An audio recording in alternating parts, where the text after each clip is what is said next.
and then it goes to an administrator. Administrators will work with committees, curriculum committee, finance committee, legal committee, and then we will make proposals of policy changes.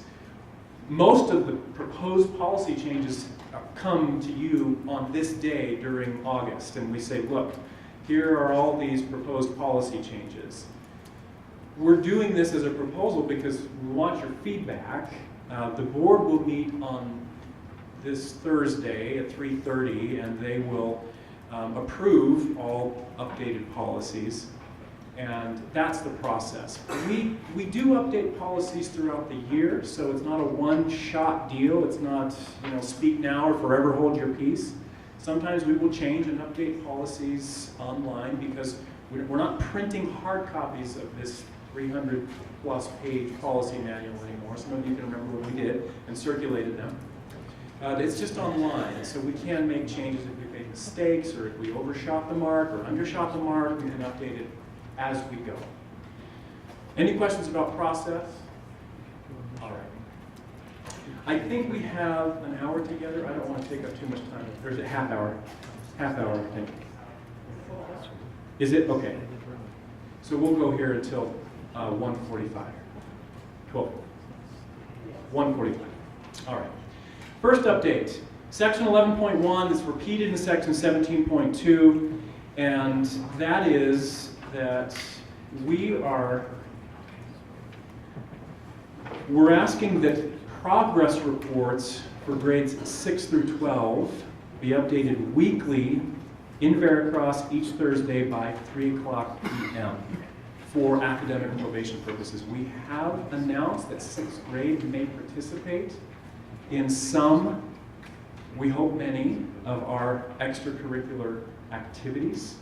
Most middle schools start at 6th grade, and therefore most schools against whom we are competing have 6th graders participating in their extracurricular or extracurricular music programs. And so we are asking teachers of 6th grade students to make these progress report updates by 3 o'clock. UHSAA actually requires in high school, this is the second bullet, that by 5 days following the last day of each term, grades are officially posted for students. So we are inviting all teachers to do that in high school. And then whenever possible, we encourage you to avoid sending school-related email on the Sabbath. Obviously, there will be exceptions, and you use your judgment. We're not saying it can't be done. But I guess I would say on that one particularly, if it is a class-wide or school-wide email, please avoid those kinds of things on the Sabbath. Obviously, if someone reaches out to you and is trying to get a response before Monday morning, use your judgment on that. Okay, I'd like to go to this, well actually, we will get to this update on student progress reports and the 3 p.m. academic probation later. So there's more detail on this that I want you all to see. But we'll get to that in a separate section dealing specifically with academic probation. So let's move on from parent communication. Any questions or comments on parent communication updates? We did include here just a summary of the other core expectations for parent letters and progress reports. So bullets 3, 4, and 5 there say that homeroom teachers in grades K-6 should communicate, that says R should, we just strike out the R, should communicate with parents in a weekly letter, email, or website posting. All teachers in grades 7-12 in at least a monthly letter, email, or posting, and then all teachers at all grade levels post progress reports, please, on a weekly basis. Okay? Yeah, all those shoulds. Can we strike those? What was that, Matt? Grades. Progress report is grades. It's just that grades don't, we're not giving grades in some grade levels, K through 3, and so progress report really applies where we're saying, look, parents need to know if a student is missing, falling behind. They just need a progress report. So that's different from a parent letter. It's how are they doing missing assignments. But updating Veracross is what applies to most of us for purposes of this principle. We're trying to give you the principle without giving too many of the details that apply to different teachers and different topics, right? Okay?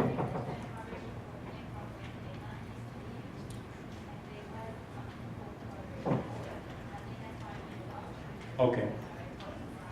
It still applies to updating grades, notification. All right. Sections 15.4, anything else on parent communication or progress report updating? Okay.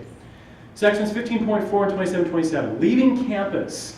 Just updated to clarify here that students who are age 18 and older and therefore not legal minors are still required to obtain parent and administrative approval before they check out, and they must check out through the front office. Okay? More on this when we get to attendance. Section 19.2b, please turn on your radios, and when you get to your post, if you have a recess duty supervisory post, please just speak into your radio and indicate to the front office and others on duty, this is Mr. Beckwith, I'm at the such and such location reporting for duty. Okay? 21.5, men grooming. We have had, through the years we've had a number of male faculty members who, for reasons related to skin sensitivity or theater, have requested permission to have an exception to our policy of no facial hair. And as we grow, there's more of those exceptions that we make, and we've decided to propose that we simply allow beards for male faculty members. That is something that we will trust you, men. If you decide to wear a beard, the standard is conservative, relatively short, and neatly trimmed. Okay? Any questions? Concerns? If I can't grow one.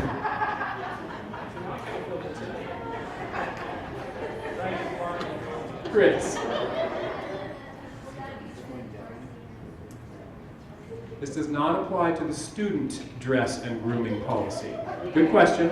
No, it does not apply to that grooming policy. Thank you there. All right. Moving on.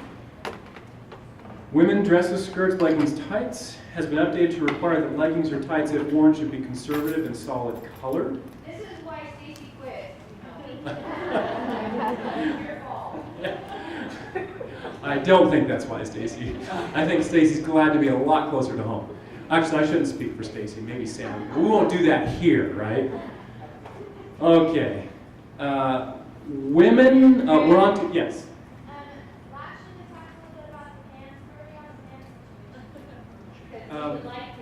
Yeah, pants for faculty members has not been changed. So that's the best I can say in terms of where we are on it. Female assistant principals. Any more update on that? It will be added to our next uniform committee meeting. It's Yes, I know, but we've had more teachers who didn't feel like they were represented. So we're inviting them to come to this next meeting. Which is when? It will be in the fall, September 18th. Camille would like to be invited. I know. Okay. Camille wants to come and Karen wants to come and Julie next. We know. We're on it. okay. We've made it past the hardest part of the updates, the dress and grooming policies. All right. General attendance reporting procedures, absence, tardies, and checkouts. Significant feedback here given by the front office as well as by teachers and administrators, parents. So here are the highlights. And let me just maybe go to that section. 25.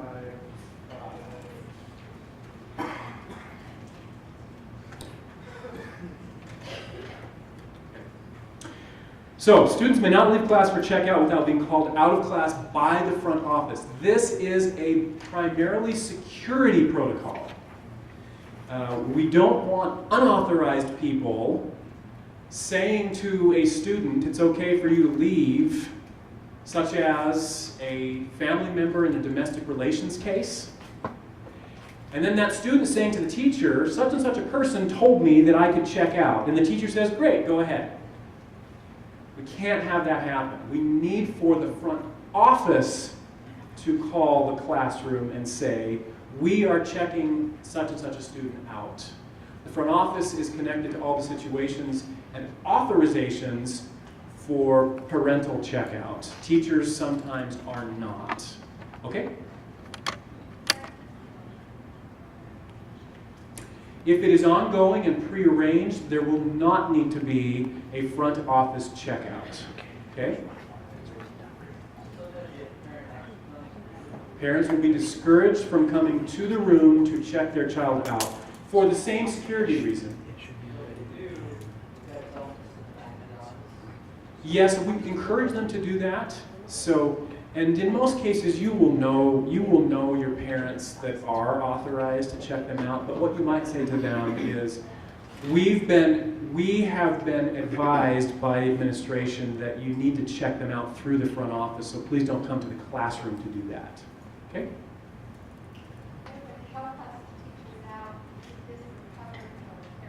Yes, it will be. This will be one of those policies that is clearly emphasized in the parent handbook updated summary of updated policies. Yes?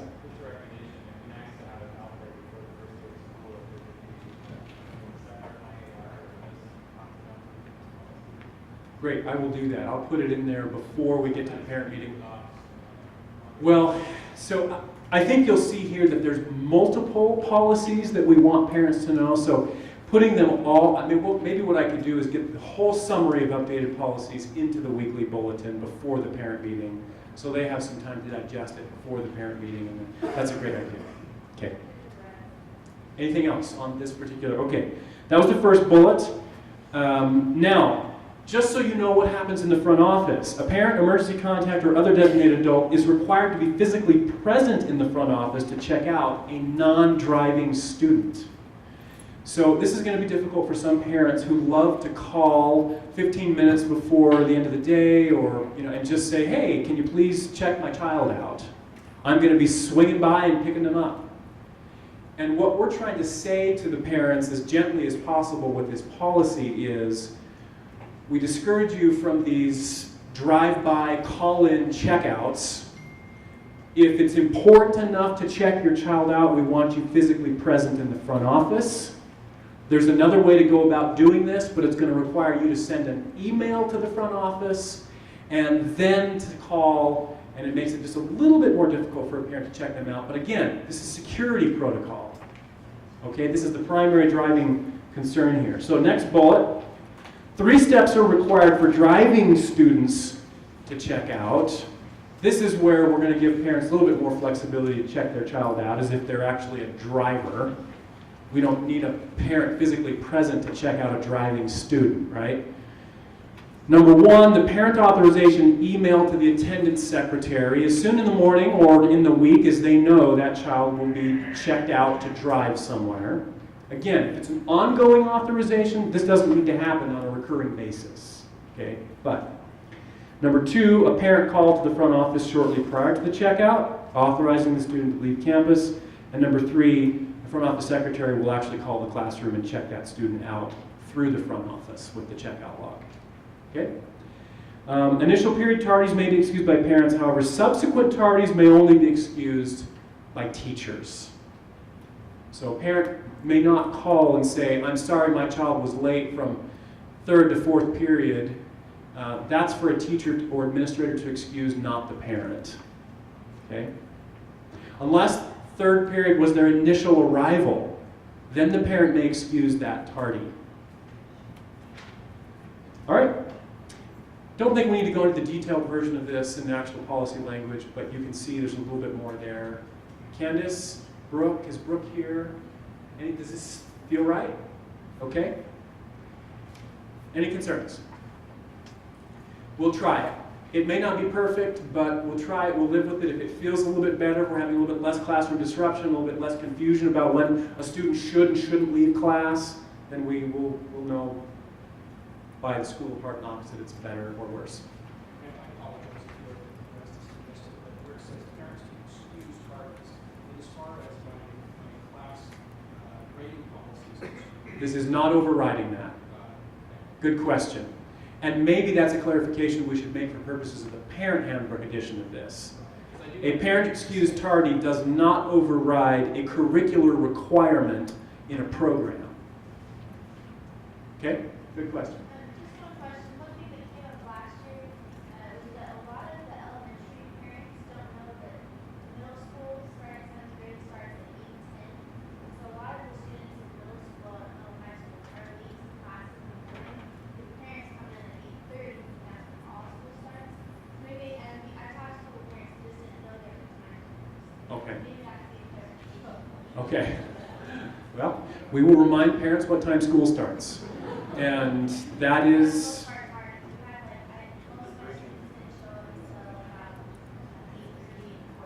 yeah. Okay, great. Thank you. We will make that reminder. Section 2611, academic performance scales. Just a modification there. We had an inconsistency in our grading scale. The designation of a minus and a plus typically apply to the 3 percentiles from 80 to 83, 85, and so we had that wrong with the A range. So we're fixing that so it's consistent for the A, B, C, D, and F range. Minuses and pluses all are equivalent. Okay? It was correct on Veracross, but it was wrong in our handbook. All right, 2616B. Okay, this is a significant This is a significant update, some of which is driven by our entry into the Utah High School Athletic Association, or Activities Association. That's not just athletics. There's also choir and orchestra that's in UHSA. But others of this policy, other parts of this policy is just driven by our desire as teachers and administrators to improve reporting and incentives and clarity for students and families in keeping their grades up and current. So, students who fall below a C minus, and again, this is just grades, I'm not going to say that right now. Students who fall below a C minus in one or more classes will be placed on a warning status for 1 week before they are listed as ineligible, which is formal probation status. Students may fully participate in all extracurricular programs while on warning status. This is different than last year, where once you had a class fall below a passing grade, which was a C minus, so anything D plus or lower, you were automatically, as a student, automatically on probation and therefore could not participate until fixed. This gives them a week of warning to fix it before they are ineligible to participate. Second bullet, teachers, yes? Why don't we read through this and then let's do questions?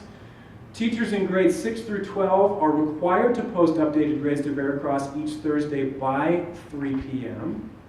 Teachers will receive a preliminary probation report from the school registrar, which is Chris, for the students in their classes by Thursday at midnight. You can see how important it is to post those grades by Thursday at 3 p.m. so that Chris can turn the report around.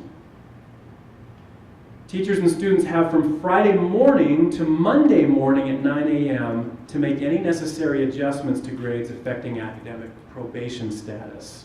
So you can see lots of conversations happening between teachers and students on Friday, possibly on the weekend if you as a teacher allow that, but that's going to be your choice.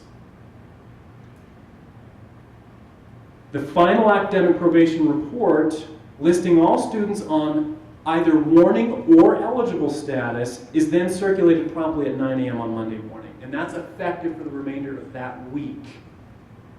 And students should not expect, and this is clear in the policy language itself, that a teacher will take them off of probation status or warning status at any time during that week. They're on that status for a full week. If you choose as a teacher, and this is your discretion, and we'll continue to be clear as we have in previous years with parents, you can't expect this, but if it's a mercy gesture by a teacher, you may allow them to submit work or fix a grade in the middle of a probation week. But that'll be completely up to you. And you, as a teacher, will assume both the blessings and the responsibilities that come with allowing that. We're not discouraging or encouraging that kind of mercy. It's completely up to you. Okay? Karen. How come it has to be updated? Good question.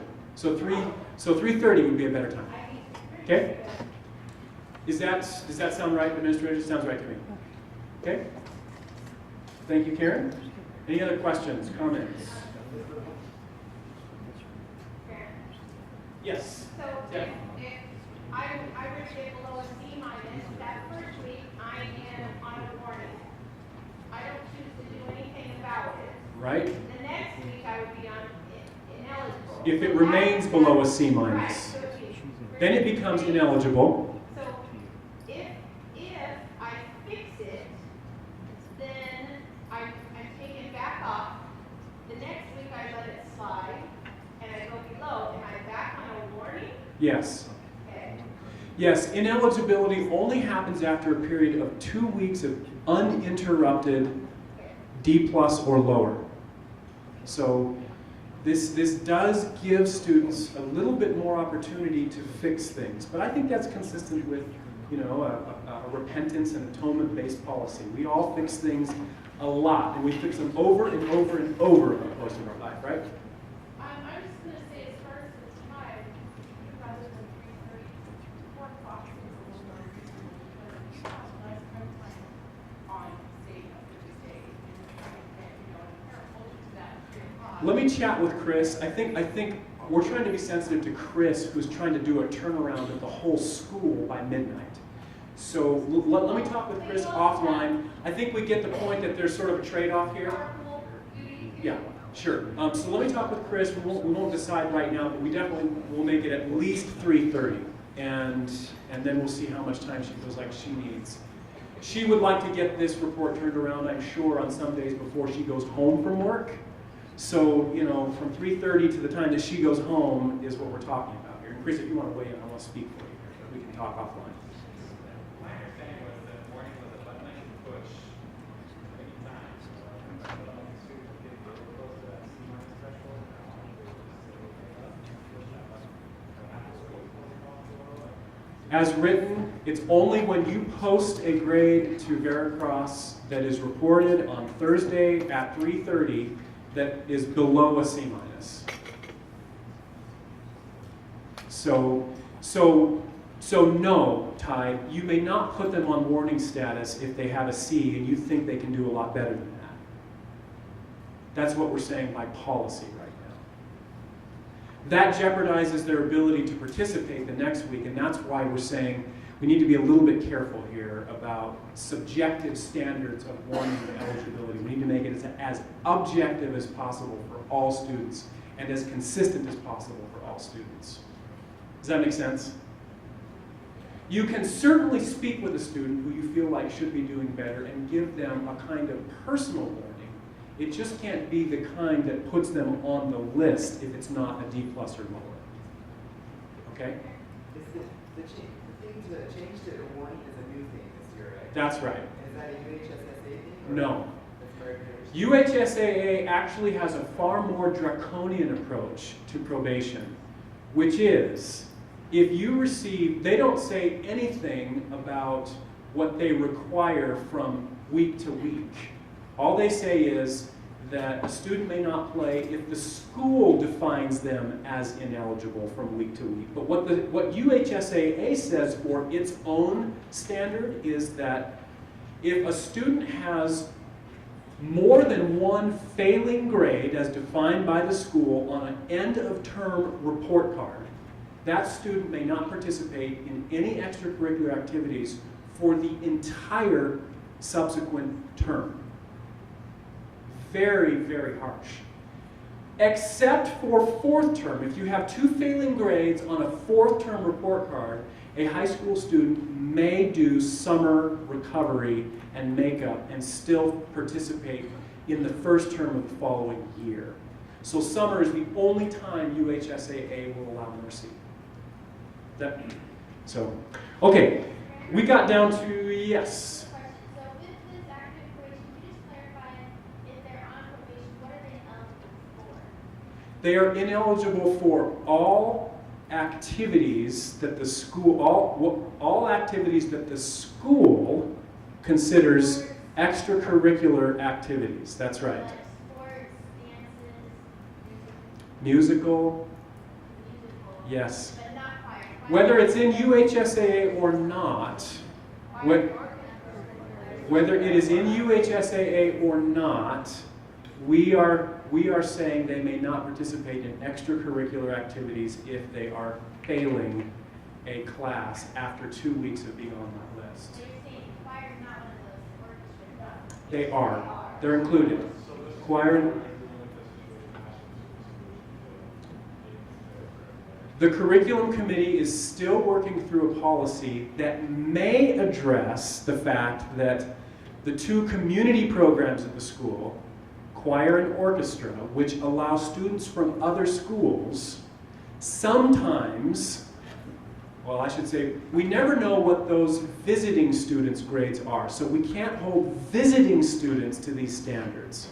So the question is, for the curriculum committee, the question is, do we drop the standard altogether for our students who are in choir and orchestra? And we have not answered that question yet, so we're leaving the standard as is until we answer that question.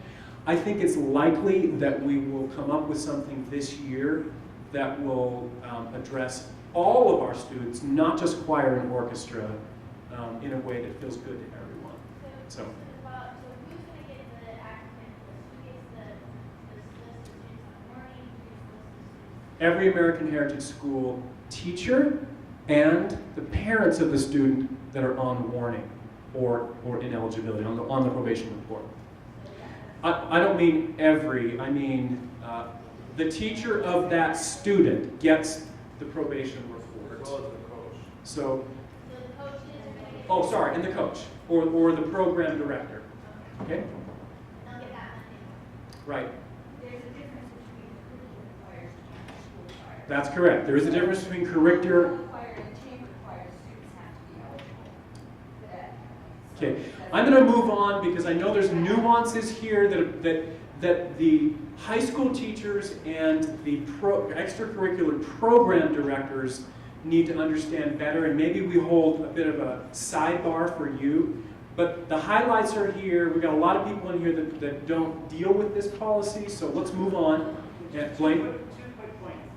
If a teacher does not respond to Chris McKinley by Monday morning at 9, the students are pulled off and they are not. That's right. So failure by a teacher to respond to Chris's request, asking you to confirm that this student should be on warning or ineligibility. If you do not respond to her email, she will take them off the list.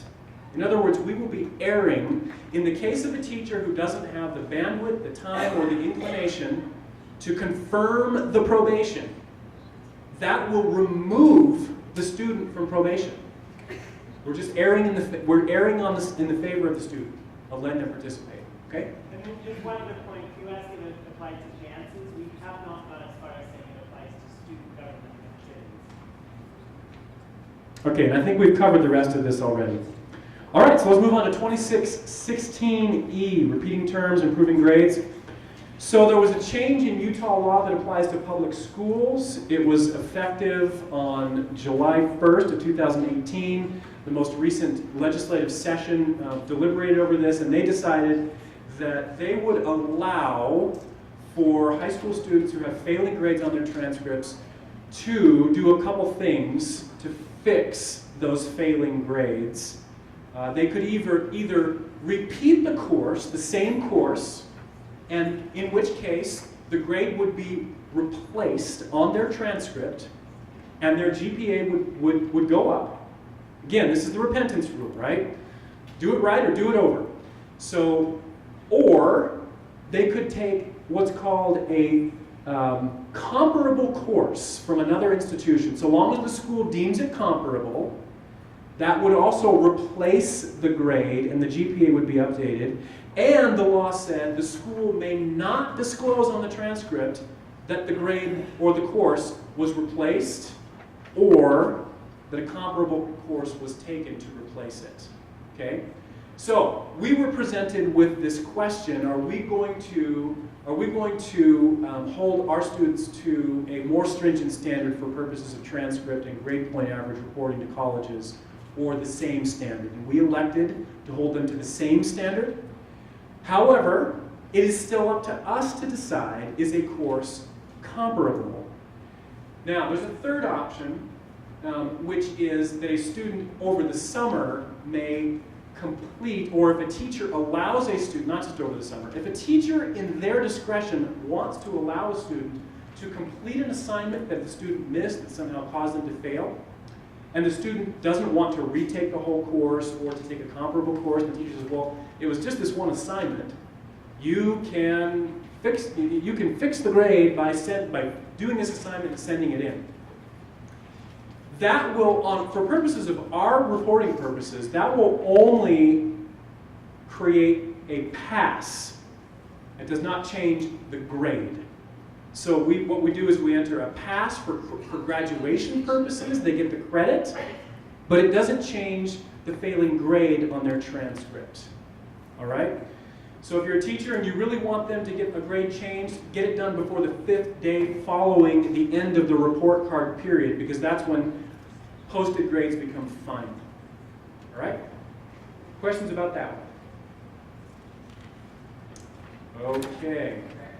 Yes? So this is, the regrading thing is only for failed grades, not like if a student wants to get a C and then they go to a higher grade. No, they can. That's a good question.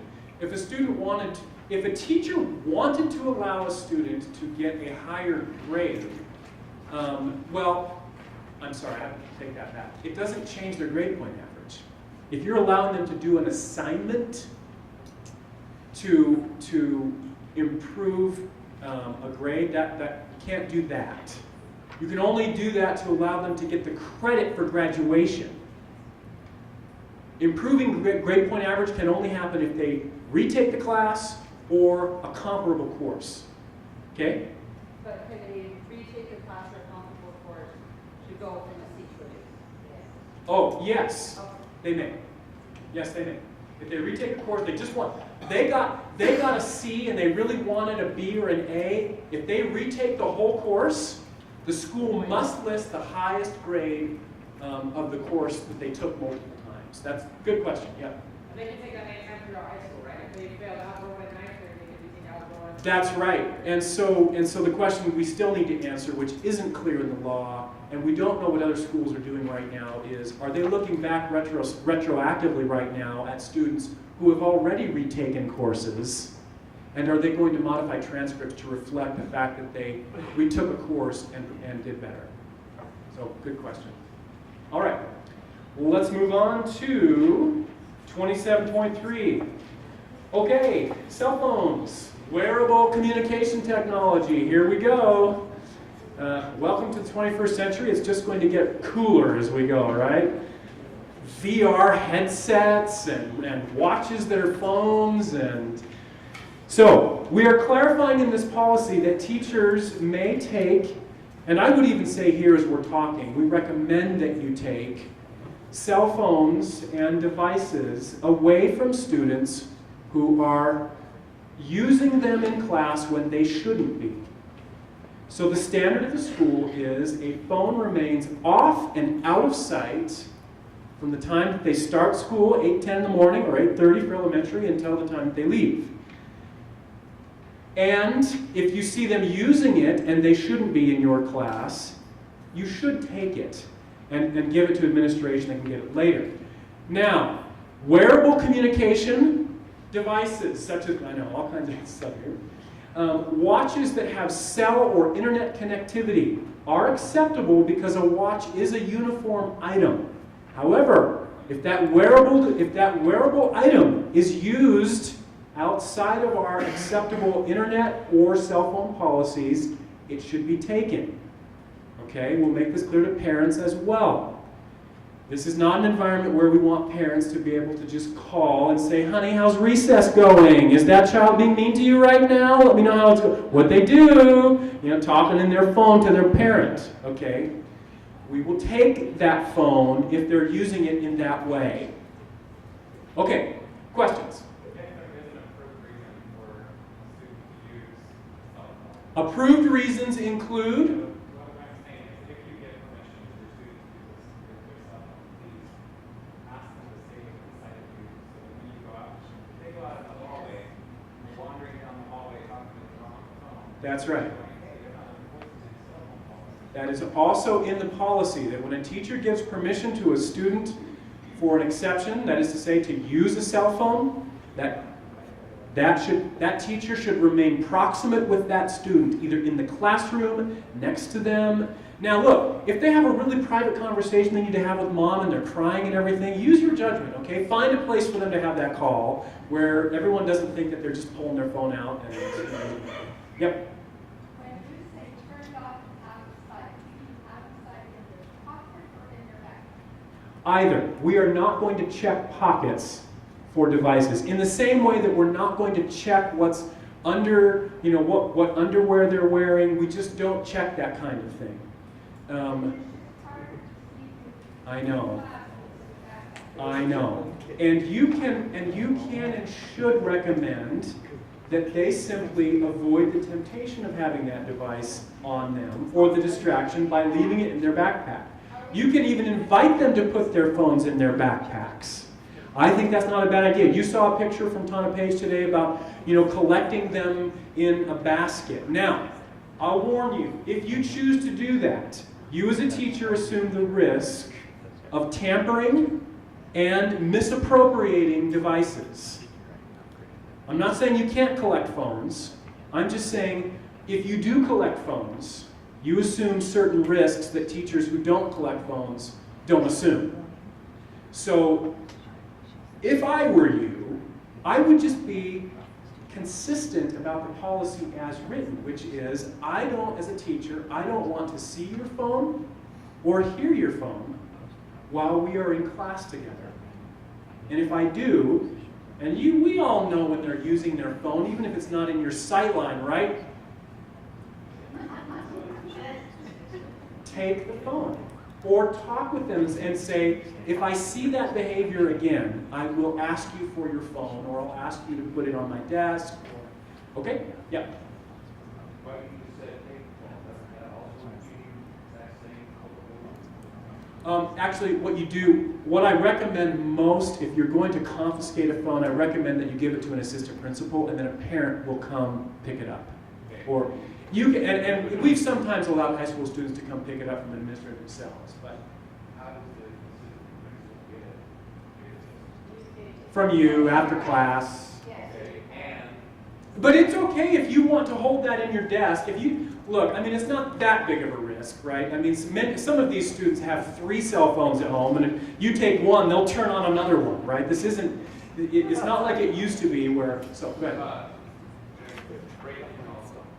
We were told never do that, and I know we're in a situation, but we were responsible if broke, we had to pay for the school. Yeah. And our principal said, I can afford $400 more, so you $800. Okay, well so good, I can see that kind of sensitivity and risk aversion. You'll find, Ty, that we are a little bit more risk averse in some areas. Like, for example, we do allow a teacher to hug a student, which I understand in many public school districts is completely out of bounds. So we assume a little bit more risk in some ways, and this is one of them. I'm telling you, I'm comfortable with you taking a phone.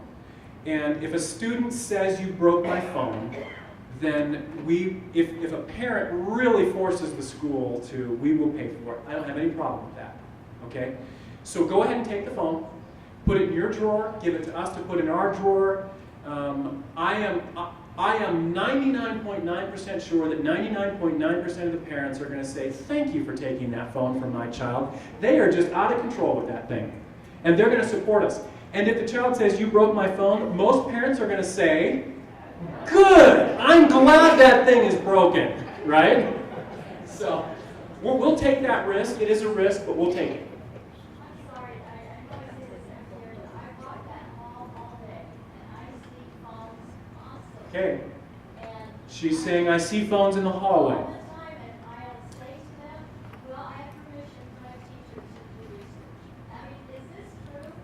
Not in the hallways. So, again, this is to Ty's point. Proximity with the teacher giving permission is really important. So, for example, if they were sitting outside of a teacher's class doing it, and the teacher said, yes, you may use your phone, but you all sit in a group right there outside of my class while you're doing this group project, and they say to you, we are doing research for Mrs. Hilmo's creative writing project right now, and she said we could use our phones or the internet.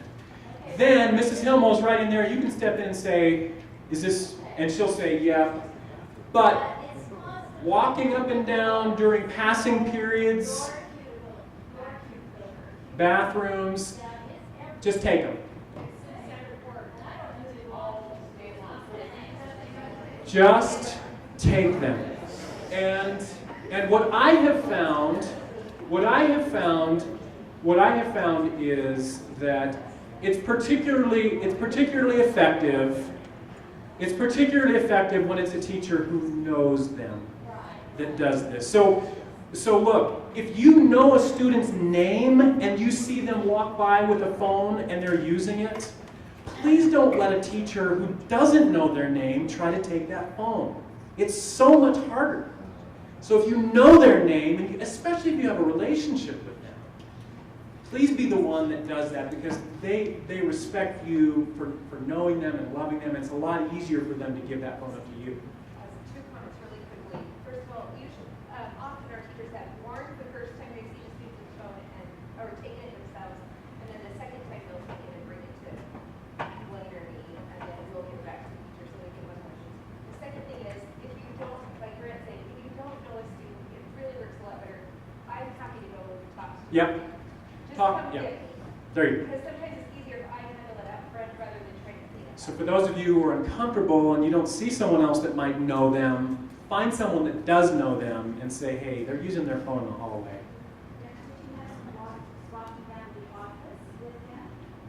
No, that especially with high school students, that can be belittling and shaming. So better just to report it and have someone that has a relationship with them go and say, I understand you were using your phone in the hallway, in a private way. Okay? Yep. Can you use your phone during lunch? No. Anywhere? No. That was my question, Brandon. Laptop computers may be used during the day for curriculum-approved purposes by the teacher. Tess. I just had an idea. Could we get a couple signs in the high school hallway that just has a no cell phone zone? Because that Love it. would really support us. Love it. That hallway issue. Thank you. Then they can't say, oh, I didn't know. What about bathrooms? So, as with most things in life, it is impossible to enforce standards at all places and at all times, and bathrooms are one of those places where I have said to students publicly, we are not going to start putting cameras or checking or monitoring bathrooms. We just need to be careful that they also need privacy, and we're asking them to get permission to use their cell phone, so there's a better way to do it. But we also have to acknowledge that a bathroom is a very private place, a very vulnerable place, and I'm even hesitant to tell administrators to walk in and clear out a bathroom if there's people in there. I'm much more comfortable if we are simply as adults and faculty members using the bathroom and in a regular course, if we see someone using a phone in the bathroom, address it later with them instead of right there in such a vulnerable place. Okay? So I like to, throughout the day, step in and use a public restroom instead of the private faculty ones, just so I can get a sense for what's going on in there. But rarely will I confront a student unless I see something that, and I haven't seen this in 13 years I've been here, of a student in the act of vandalism. That's when I would confront them immediately. But outside of that, what's going on in the bathroom is something I'll address later. Okay?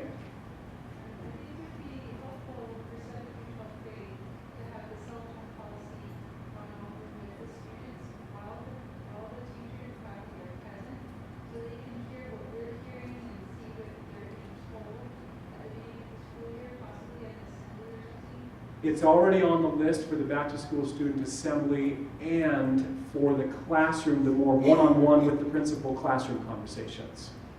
So we'll make sure that they're clear about the standard. And of course, it's never communication never happens one time.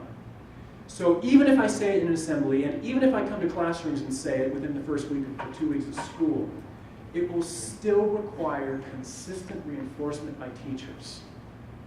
So please, let's all do this together. The leaky bucket applies here. If only one of us is not doing it, then it gives consent to the students to do it in other places. This is just like the uniform.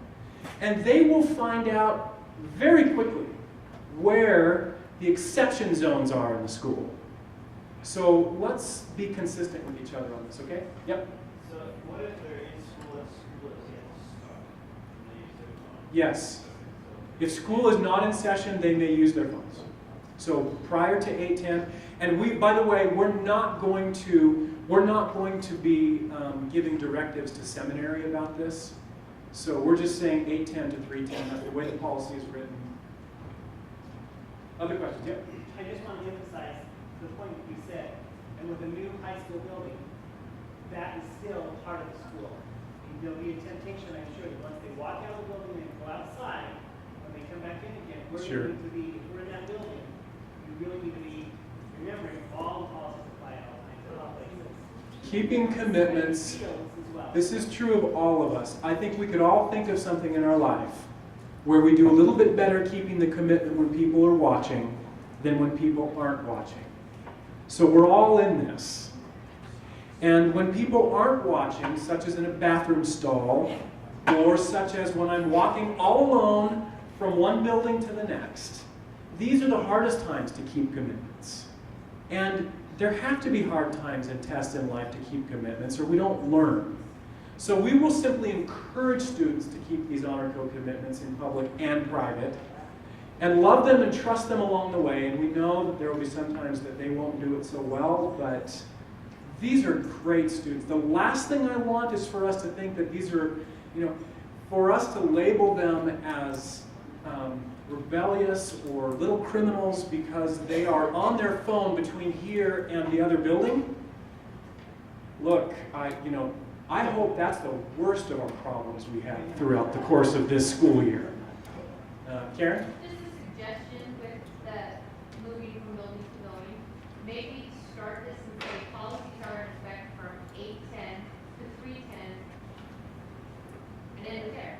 Policies are in effect between the hours of 8:10 and 3:10.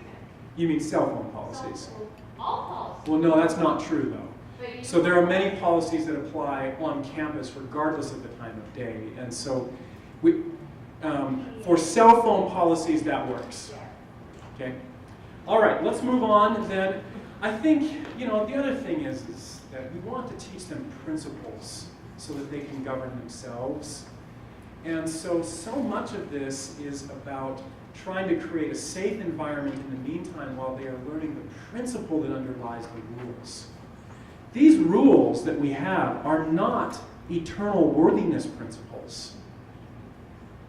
And if we treat them that way, then we can have students who come away feeling like they are sinful because they have the wrong uniform item on. It's only when they know the policy and they are willfully ignoring it that we need to have conversations with them about where their heart is.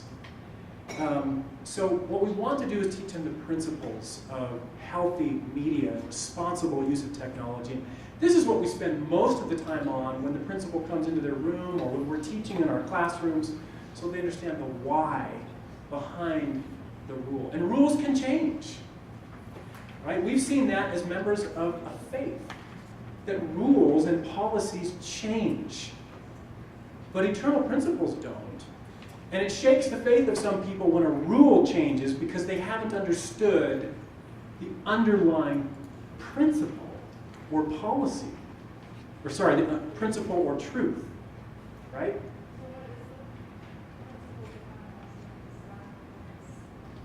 So being present with the people who are there, respect and kindness, relationship management. So many of these deeper principles are broken when we are walking around like this, when we should be saying hello to someone.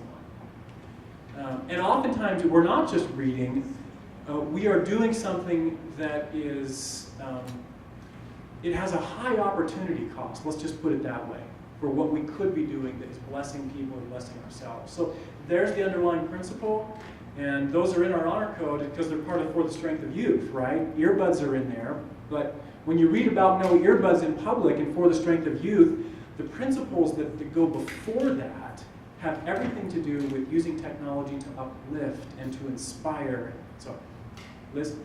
I just wanted to add to what Fred said. These students who come here are for the best, remarkable young people.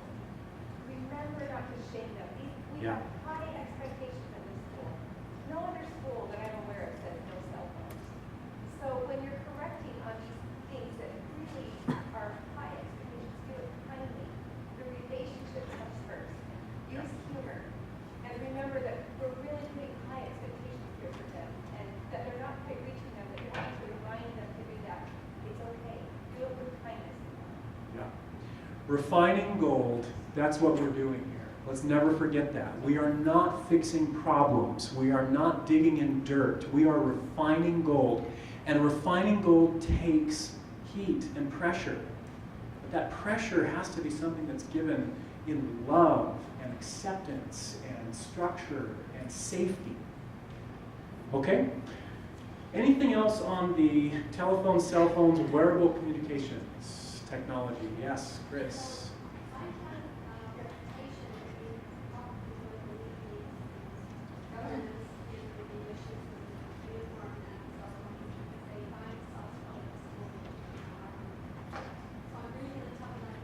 Thanks for saying that, Chris. It takes a lot of courage to say something like that. I'm one of the people that they kind of found an exception zone in.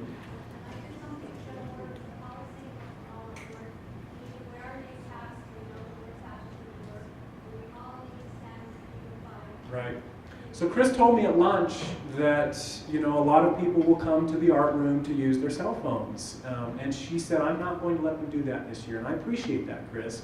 Now, Chris also has a unique situation in art because sometimes she does what I'll call studio work with students. It's a little bit like study hall or like math classes where a teacher is lecturing to some students, but others need to be working separately, privately, and somewhat insulated from the class.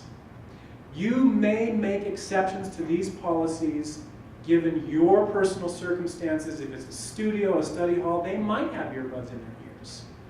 But please be consistent with the students that shouldn't have earbuds in their ears or that shouldn't be using their phones. That's the key, all right?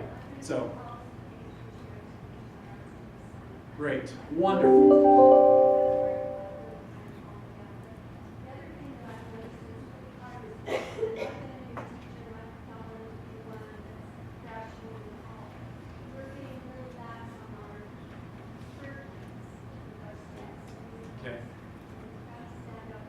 Okay.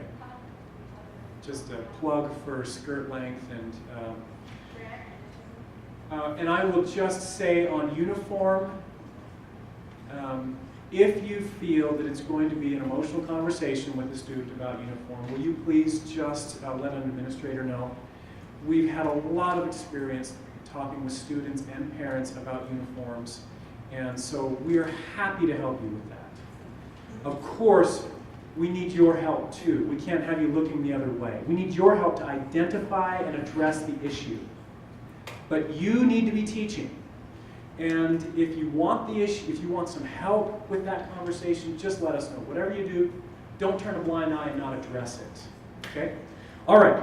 Let's, yes?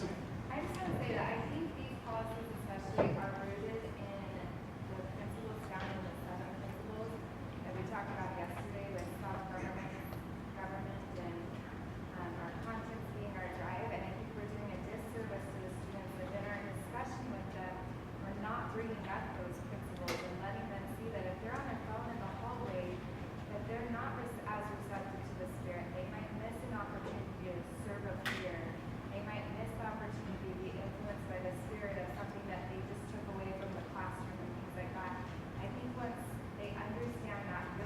Wonderfully said. Beautiful. The driving force of, you know, it's kind of like things that your Mr. President would say to you. We don't find the obedience in these small things, then they lose it when they go out into the real world beyond these walls of the school. And I think we have to do everything we can to help them understand that. That's why we have these policies. Beautifully said. They're small and simple things, but they do translate into huge things out in the real world. Beautiful. Okay, it's time for us to break. We will get through these next policies. You have the summaries, and actually, we'll talk about whether we need to talk about these again publicly. You can probably read them, but let's take a break. Thank you all for all of your feedback. These updates come from all of us, not just an administrator or one single person. So we really appreciate all of your feedback on helping us to make these better.